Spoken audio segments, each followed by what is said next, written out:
আসসালামু আলাইকুম। সুপ্রিয় দর্শক, ছোট আলু দিয়ে দেশি মুরগির ঝোল।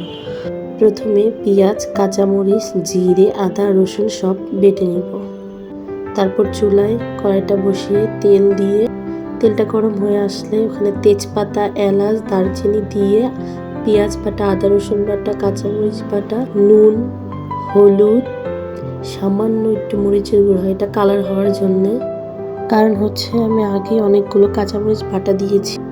এখন এখানে জিরে বাটা দিয়ে দিব, ভালো করে ভেজে এখানে পানি দিয়ে দিব। তারপর ভালো করে কষিয়ে নিয়ে ঢাকনা দিয়ে ঢেকে দিয়ে কষিয়ে সেখানে ধুয়ে রাখা মাংস দিয়ে দিব।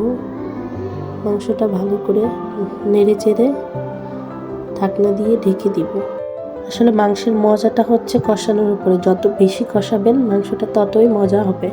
তারপরে সিদ্ধ করে ছিলে রাখা আলু সেই কষানো মাংসের উপর দিয়ে দিব।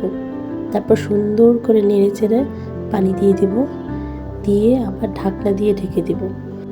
দেখুন রান্নাটা প্রায় হয়ে আসছে।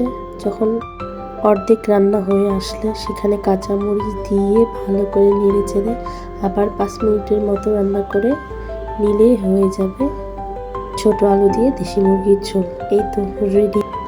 আশা করি আপনাদেরও ভালো লাগবে। Thank you for watching.